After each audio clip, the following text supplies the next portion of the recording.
Bank ସମୟ bank କର୍ତ୍ତୃପକ୍ଷଙ୍କ ବଡ଼ ନିଷ୍ପତ୍ତି। ସୁଭଦ୍ରା ଯୋଜନା ପାଇଁ ଆବେଦନର ଶେଷ ତାରିଖ 2025 ମସିହା ମାର୍ଚ୍ଚ 7 ତାରିଖ ରହିଛି ବୋଲି ଉପମୁଖ୍ୟମନ୍ତ୍ରୀ ପ୍ରଭାତୀ ପରିଡ଼ା ଘୋଷଣା କରିଛନ୍ତି। ତେବେ ଏପର୍ଯ୍ୟନ୍ତ 1,46,00,000 ମହିଳା ସୁଭଦ୍ରା ଯୋଜନାରେ ପଞ୍ଜୀକରଣ କରିଛନ୍ତି। ତେବେ ମାର୍ଚ୍ଚ 8 ତାରିଖରେ ମହିଳା ଦିବସ। ଏହି ଦିନ ଦ୍ୱିତୀୟ ପର୍ଯ୍ୟାୟର ସୁଭଦ୍ରା ଟଙ୍କା ମିଳିବ ବୋଲି ସରକାରଙ୍କ ପକ୍ଷରୁ ଘୋଷଣା କରାଯାଇଛି। ହେଲେ ବର୍ତ୍ତମାନ ସୁଦ୍ଧା ଅନେକ ମହିଳାଙ୍କୁ ସୁଭଦ୍ରା ଟଙ୍କା ମିଳିନାହିଁ। ଏଥିପାଇଁ ବ୍ୟାଙ୍କ ଆଗରେ ଭିଡ଼ ଲାଗି ରହୁଛି। ଏନେଇ ବର୍ତ୍ତମାନ ବ୍ୟାଙ୍କ ସମୟ ବଦଳିଛି। ସୁଭଦ୍ରା ପାଇଁ 10ଟା ପରିବର୍ତ୍ତେ 8:30ଟାରେ ବ୍ୟାଙ୍କ ଖୋଲିଛି। KYC ଅପଡେଟ୍ ପାଇଁ ବ୍ୟାଙ୍କ ଆଗରେ ପ୍ରବଳ ଭିଡ଼ ଲାଗି ରହୁଛି।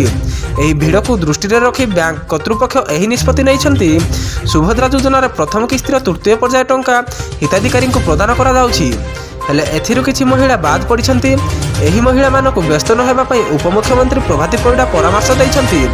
ବ୍ୟାଙ୍କ ମିତ୍ର ଏନେଇ ତାଲିକା ପ୍ରସ୍ତୁତ କରିବେ ଏବଂ ମହିଳାଙ୍କ ପାଖକୁ ଯାଇ ସମସ୍ୟା ଦୂର କରିବେ ବୋଲି ଉପମୁଖ୍ୟମନ୍ତ୍ରୀ ପ୍ରଭାତୀ ପରିଡ଼ା କହିଛନ୍ତି।